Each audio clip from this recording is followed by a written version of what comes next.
सभी को जय सिया राम। और हम लोग रामचरितमानस उत्तरकांड दोहा संख्या 72 72। जथा अनेक बेस धरि नृत्य करई नट कोई, सोई सोई भाव दिखावई आपुन होई न सोई। इस दोहे के दो भाग हैं। का है भगत हे तो भगवान प्रभु राम धरेउ तनु भूप, किए चरित पावन परम प्राकृत नर अनुरूप।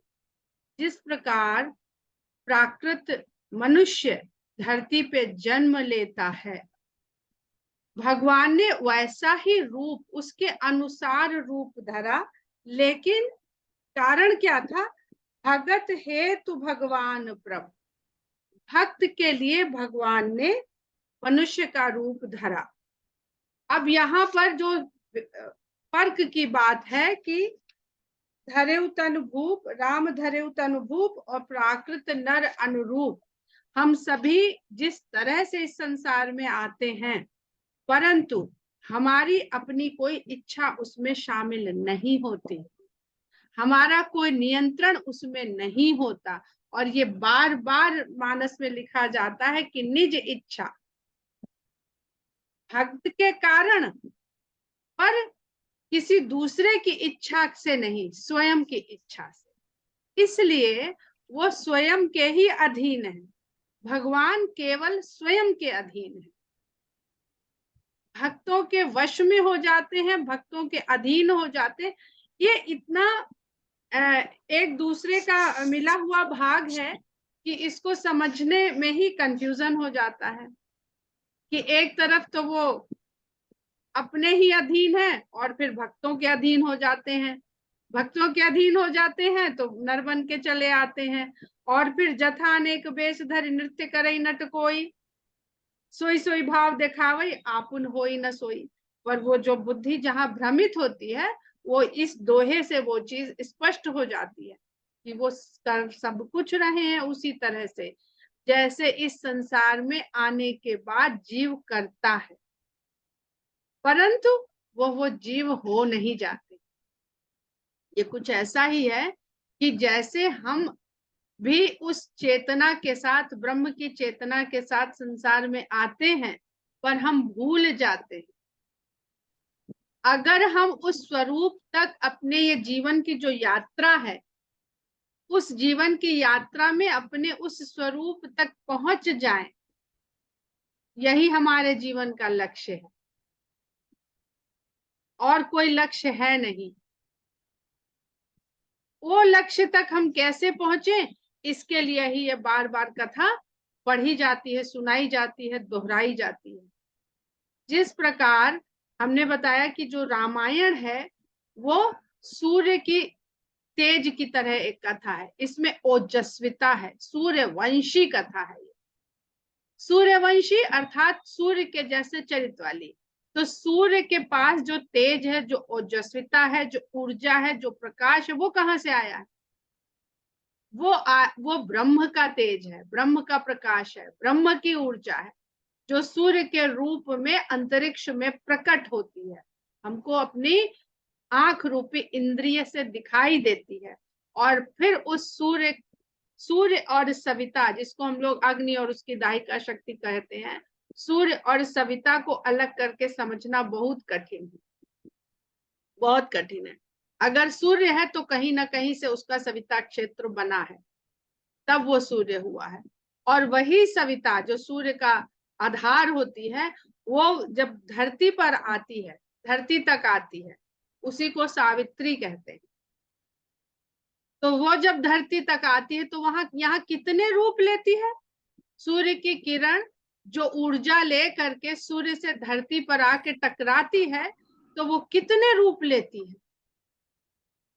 बीज में पड़ जाती है तो वो बीज को उस ऊर्जा से भर देती है, जिस ऊर्जा को हर जीव प्राप्त करना चाहता है। हर जीव का उद्देश्य सिर्फ ऊर्जा प्राप्त करना है। कौन सी ऊर्जा? जो सूर्य के द्वारा धरती पर ऊर्जा के रूप में कहीं इकट्ठी हो रही है। कोई शाकाहारी होकर के उस ऊर्जा को प्राप्त कर लेता है, तो कोई उस शाकाहारी ने जिस तरह से उस शाकाहार से अपने भीतर ऊर्जा इकट्ठी करी, वो उसको खा करके अपने लिए ऊर्जा प्राप्त कर लेता है। तो ये जो कंफ्यूजन है, यही कंफ्यूजन हमको भरमा देता है कि जब भगवान धरती पर आ जाते हैं, जैसे जब हम मूली खा रहे हैं तो हम मूली खा रहे हैं, हमको ये भूल जाता है हम सूर्य की ऊर्जा खा रहे हैं, हम इस वजह से सूर्य की ऊर्जा को प्राप्त कर ले। कितने लोगों को ये लगता है? नहीं लगता। हम स्वाद में खो जाते हैं, वाह क्या स्वाद है, हम उसमें भ्रमित हो जाते हैं और उसका आनंद लेने लगते हैं। ऐसे ही जब भगवान ब्रह्म रूपी, जो ब्रह्म है, निर्गुण है, निराकार है, वो जब धरती पर आ जाता है मनुष्य रूप धर के, तो हम आनंद तो लेने लगते हैं, पर उस आनंद में खो इतना जाते हैं कि हम भूल जाते हैं कि अरे जो हम इसको समझ रहे हैं, मान रहे हैं, ये वो है नहीं, ये तो निराकार है। वो जो मूली के अंदर ऊर्जा है, वो भी तो निराकार है। क्या क्या स्वरूप है उस ऊर्जा का? ये बात हमें समझ में आती है जब हमको बायोलॉजी और भौतिक शास्त्र सिखाता है, रसायन शास्त्र सिखाता है। यहाँ भी 3 ही गुण है, पर ये बात समझने में हमारी बुद्धि टकरा जाती है कि वो जो निर्गुण ब्रह्म है, वो सगुण रूप में वही धरती पर आया है। तो यही समझने के लिए आगे की चौपाइयां हैं। असि रघुपति लीला उर्गारी, तनुज विमोहन जन सुखकारी। ऐसे कहते हैं गरुड़ जी, उस राम की लीला ऐसी न्यारी है कि जो राक्षसों को तो मोह में डाल देती है, और जन यानी जो भगवान के जन है उनको सुख प्रदान करती है। तो जो जो इस लीला को सुन के सुखी हो रहे हैं वो मनुज हैं।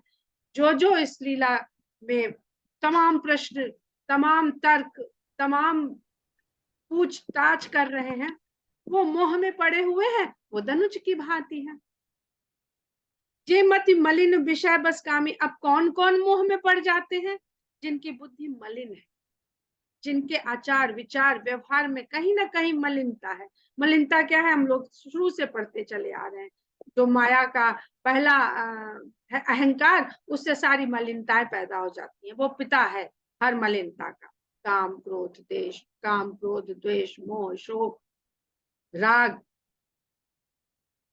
तो जो विषयों के वशीभूत हुए, कामनाओं से जकड़े हुए मलिन बुद्धि वाले लोग हैं, प्रभु पर मोह धरहि इमि स्वामी। वो अपने मोह को भगवान के ऊपर आरोपित करने लगते हैं। ठीक समझ में आ रहा है?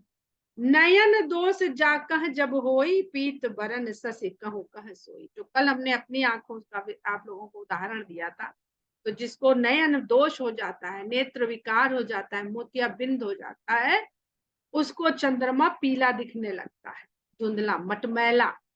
पहचान ही यही है मोतियाबिंद की पुराने जमाने में, कि चंद्रमा मलिन दिखने लगे, पीलापन लिए हुए दिखने लगे। फिर आप पढ़िए अगर किताब, जब आंख दिखाने जाते हैं तो वहां पे छोटे छोटे पैम्फलेट पड़े रहते हैं, तो उसमें लिखा रहता कैसे पहचाने कि आपको मोतियाबिंद है। तो आपको चंद्रमा 1 दिखेगा, 2 दिखेगा, 3 दिखेंगे, जब 5 दिखने लगे चंद्रमा, तो समझ लीजिए अब आपका मोतियाबिंद अपनी पूर्ण अवस्था को प्राप्त कर चुका है, अब जाइए और ऑपरेशन करा डालिए। तो जिनको मोतियाबिंद नहीं है, उनको ही बड़ा सोच के आश्चर्य होता है कि अच्छा 5 चंद्रमा भी दिखते हैं आसमान में। वो इतनी धुंधली छवि बनती है कि वो ऐसे एक दूसरे के ऊपर ओवरलैप करते हुए धुंधला धुंधला सब दिखने लगता है। तो वही कह रहे हैं, जब किसी को नयन दोष हो जाता है, नेत्र दोष हो जाता है, तो वो कहता है कि चंद्रमा पीले रंग का हो गया है। पर चंद्रमा पीले रंग का हो गया है कि उसको, उसकी दृष्टि ऐसी हो गई है। जब जही दिश भ्रम होई खगेशा। हे खगेश, अगर किसी को दिशा भ्रम हो जाए तो क्या कहता है? सो कह पश्चिम उयऊ दिनेशा। वो कहता आज तो सूर्य पश्चिम में निकल आया। नौका रूढ़ चलत जग देखा, अचल मोह बस आपू ही लेखा। नाव में चढ़े हुए यात्री जब संसार को देखते हैं तो उन्हें लगता है जगत चल रहा है। हम लोग इसको ट्रेन से समझ सकते हैं। ट्रेन में किस तरह हमको दिखता है, दुनिया भाग रही है पीछे की ओर। देखिए माया का काम ही है उल्टा दिखाना। तो नौका रूढ़ चलत जग देखा, अचल मोह बस आपू ही लेखा।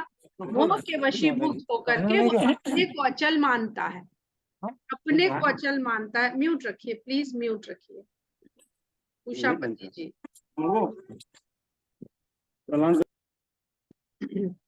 अचल मोह बस आपू ही लेखा, स्वयं को अचल माने बैठा रहता है, यहाँ भी उसका मोह ही होता है। अब इस तरह का मोह होता किसको है? बच्चों को। अगर बड़ा भी इस तरह की बात करे तो उसे बाल बुद्धि मानना चाहिए, उसे ज्ञानी नहीं मानना चाहिए, ना उसे प्रेमी नहीं मानना चाहिए। बालक भ्रम ही न गृहादि, कहि परस्पर मिथ्यावादी।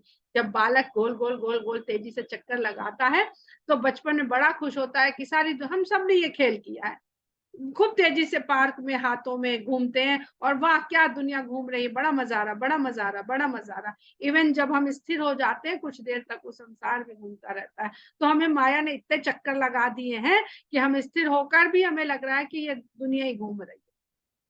तो बालक भ्रम ही, बालक घूमता है, ग्रह नहीं घूमते हैं, घर नहीं घूमते हैं। ऐसा पर जो मिथ्या को सत्य, देखिए आत्मवादी और मिथ्यावादी, जो अपने आत्म तत्व को समझ जाते हैं वो कौन स्थिर है और कौन चलायमान है इसको समझते हैं, और जो मिथ्यावादी है वो कौन स्थिर है और कौन चलायमान है इसको उल्टा समझते रहते हैं। जो जो जगत मिथ्या है उसको सत्य माने रहते हैं, और जो ब्रह्म सत्य है उसको कहते हैं ये कपोल कल्पना है। तो मिथ्यावादी परस्पर इस तरह का बात आपस में करते रहते हैं। हरि विषय का असमोह विहंगा, सपने हूं नहीं अज्ञान। भगवान के विषय में गरुड़ जी से कह रहे हैं कि भगवान के विषय में उनके ऊपर कोई ऐसी बात को आरोपित कर पाना जो अज्ञान का प्रसंग हो, वो तो स्वप्न में भी संभव नहीं, उसकी कल्पना करना भी असंभव है। माया बस मति मंद अभागी, माया के वशीभूत होकर के कुछ जीव दुर्भाग्यवश, जिनकी बुद्धि माया के फंदे में जकड़ी हुई अपनी तेजस्विता को, जिसको हम लोग धीमहि धियो यो नः प्रचोदयात् कह के रोज मांगते हैं भगवान से, पर वो क्या मिल पाती है हमें, तो उसमें जकड़ जाती है हमारी बुद्धि, तो वो ऐसा मान के बैठती है। और हृदय जमनी का बहुविधि लागी, जब बुद्धि में इस प्रकार की मोह के कारण एक सीमा में समझने लगती है बुद्धि, तो हृदय के ऊपर बहुत सारे पर्दों की परत दर परत चढ़ती चली जाती है। हृदय जमनी का बहुविधि लागी, तो मन बुद्धि और चित्त का ही यहाँ पर संबंध बताया जा रहा है कि किस प्रकार बुद्धि जो मैसेज लेती है और उसके अनुसार निर्णय लेती है, और उन निर्णयों के कारण किस प्रकार हमारे हृदय रूपी ऑर्गन में जो मन बसता है उसमें किस प्रकार परत दर परत पर्दे बैठते चले जाते हैं, और जो वास्तविक स्वरूप होता है वो हमें दिखाई नहीं देता है। तेसठ हठ बस संशय करही, और ऐसे मूर्ख जिद के कारण, जब बहस होती है तो क्या होता है, बहस करने में हमारा एक मुद्दा होता है, खाली जो हमने कहा है उसको हमें सही सिद्ध करना है, तो ये मूर्खता है, ये जिद है। ऐसे मूर्ख लोग जिद के कारण इस प्रकार की शंकाएं करते हैं, और निज अज्ञान राम पर धरही, जो अज्ञान उनकी बुद्धि में पैदा हो रहा है उसको वो राम के ऊपर लगा देते। पैदा यहाँ हो रहा है, वहां तो कुछ पैदा ही नहीं हो रहा, वो तो निर्गुण है। तो जो यहाँ पर सोचा उसको वहां पर लगा करके उस बात को देखने लगते हैं। जैसे अगर कोहरा हो जाए या बादल आ जाए तो हम लोग कहते आज सूरज नहीं निकला, 15 दिन हो गए सूरज नहीं निकला, पर क्या 15 दिन हो गए सूरज नहीं निकला? ये कुछ वैसा ही है। काम क्रोध मद लोभ रत ग्रहा सक्त दुख रूप, ते किमि जाने ही रघुपति मूढ़ परे तम को। जो लोग काम क्रोध और अभिमान और लालच में रत हैं सदा, ऐसे लोग ग्रह के आसक्त हैं। घर यानी जो घर संसार उन्होंने अपना रचा है उसमें उनकी आसक्ति इतनी ज्यादा है, और वही दुख का रूप है। ये जो आसक्ति है उनकी घर के प्रति, अपने संसार के प्रति, यही दुख का रूप है। अब देखिए यहाँ पर ही जो हम लोग बात करते हैं ना कि 4 पुरुषार्थ हैं मनुष्य के जीवन के, अर्थ, धर्म, काम, मोक्ष। और एक पुरुषार्थ है उसमें से काम, उसको निकृष्ट न माने, उसको निकाल के नहीं फेंक दे। 4 पुरुषार्थ में उसको निकाल देंगे 3 ही रह जाएंगे, आप मोक्ष तक नहीं पहुंचेंगे। पहली सीढ़ी हटा ली, 4 सीढ़ी लगी है तो चढ़ गए, और तीसरी को कह दिया नहीं ये तो ठीक नहीं है, हनुमान जी को स्त्रियों को नहीं छूना चाहिए। अभी कल ही कोई कह रहा था कि हनुमान जी की पूजा स्त्रियों को नहीं करनी चाहिए। तो अगर काम को वहां से हटा दिया तो मोक्ष तक नहीं पहुंचेंगे। पर काम जीवन का एक पुरुषार्थ है, सारा लक्ष्य नहीं, जीवन का उद्देश्य नहीं है। जो लोग काम को पहले चरण पे ले आते हैं, काम, क्रोध, मद, लोभ, पहला तीसरा पुरुषार्थ पहले स्थान पर आ गया तो तीनों छूट जाते हैं, और उन 3 की जगह कौन आ बैठता है? क्रोध, मद और लोभ। इसलिए इस जो क्रम है ये बहुत समझने लायक क्रम है। और ऐसे लोग दुख के रूप संसार से बहुत आसक्त हो जाते हैं, वो भला किस प्रकार राम को समझ पाएंगे? वे मूर्ख तो अंधकार के कुएं में पड़े हुए, अंधकार के कुएं में पड़े हुए। एक तो कुआं है और ये अंधकार का कुआं है। निर्गुण रूप सुलभ अति सगुन जान नहीं कोई, सुगम अगम नाना चरित सुनि मुनि मन भ्रम को। निर्गुण रूप को, निर्गुण भगवान के, ब्रह्म के निर्गुण रूप को समझना बहुत आसान है, सहज है, हमको बड़ी जल्दी समझ में आ जाता है। वो निर्गुण है, निराकार है, वो सब जगह है, वही सब जगह फैला हुआ है, आसान है। कोई गुरु मिल जाता है बढ़िया साधक सिद्ध किया हुआ इस ज्ञान को, वो जब हमें समझाता, आहा हा, कैसा समझ में आने लगता है। कोई नहीं वहां शंका करता है, क्योंकि जो निराकार है, जो सर्वव्यापी है, जो अंतर्यामी, वो कुछ भी कर सकता है। परंतु निर्गुण ब्रह्म को जानना, समझना सब आसान है, सुलभ है, लेकिन उस निर्गुण के सगुण स्वरूप को कोई कोई ही जान पाता है। सुगम अगम नाना चरित, क्योंकि जो अगम है जब वह सुगम हो करके कार्य करने लगता है तो मुनियों की मन भी भ्रम में पड़ जाते हैं।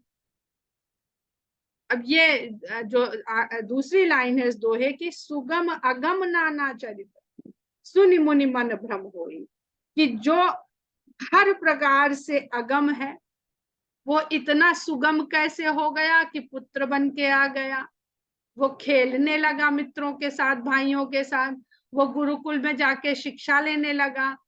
ये तो सब सांसारिक सुगमता के कार्यकलाप दिखते हैं, क्रियाकलाप दिखते हैं। तो मुनियों की भी मति भ्रम में पड़ जाती है। सुन खगेश रघुपति प्रभुताई, कहाहू जथा मति कथा सुहाई।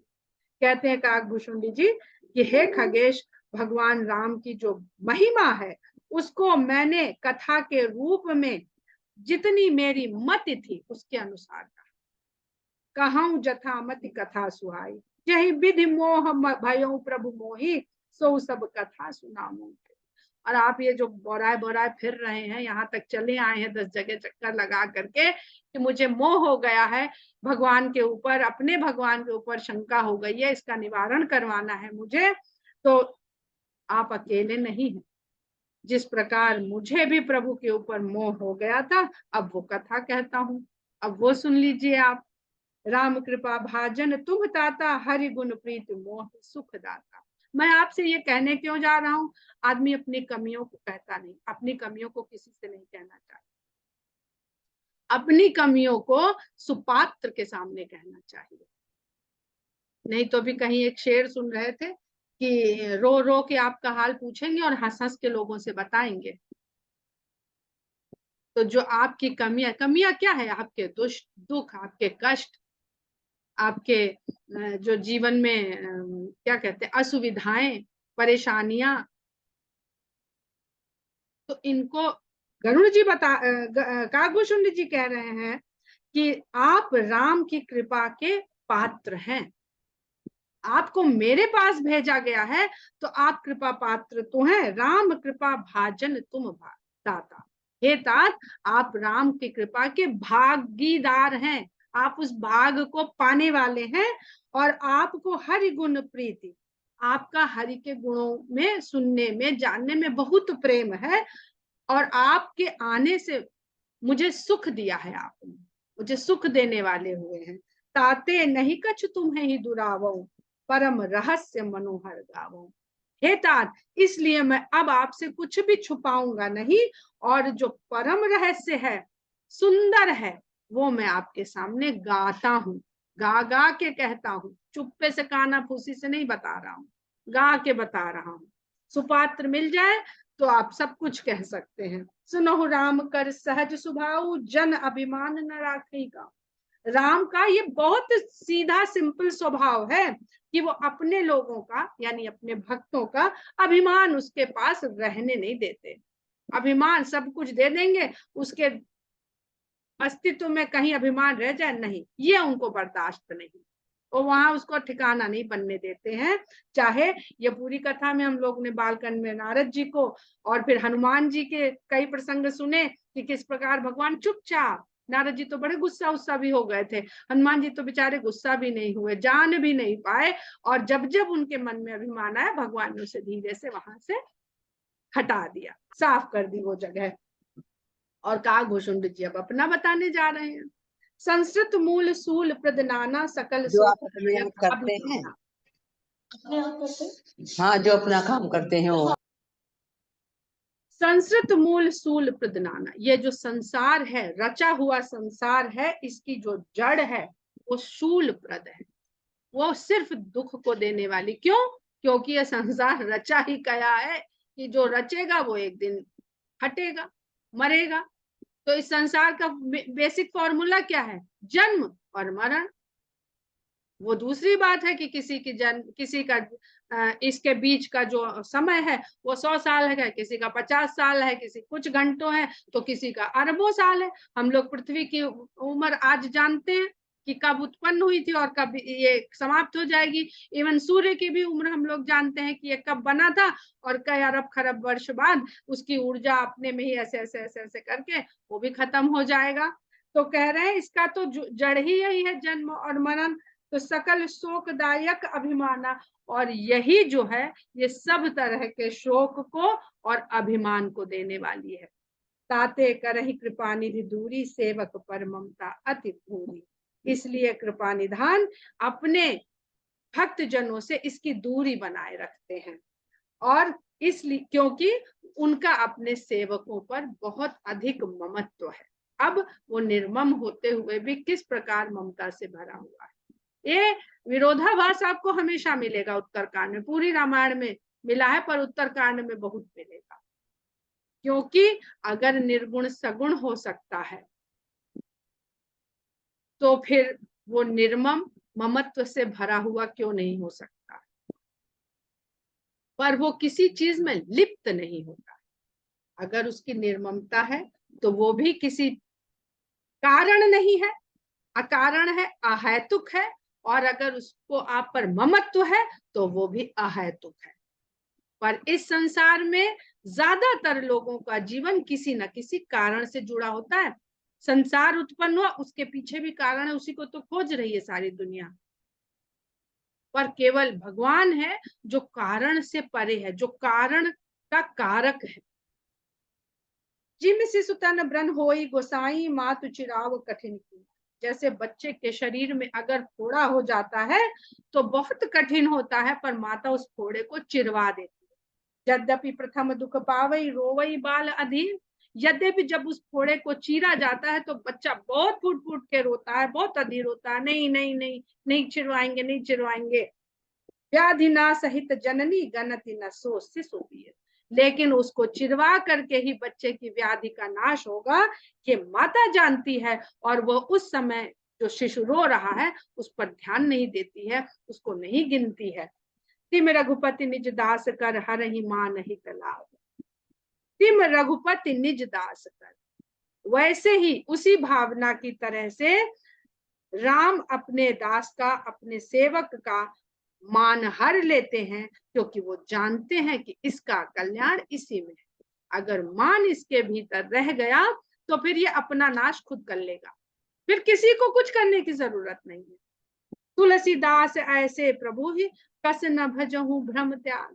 फिर तुलसीदास जी का भूषुंडी और गरुड़ जी की जब ये वार्तालाप सुनते हैं तो वहां पर वो इतने भाव विभोर हो जाते हैं कि वहां विद्यमान हो जाते हैं और कह उठते हैं कि तुलसीदास जी कहते हैं कि भ्रम को त्याग करके ऐसे भगवान को फिर क्यों ना भजा जाए। हम लोग दोहा संख्या 74 पर आज की कथा को विराम देते हैं। जय सिया राम।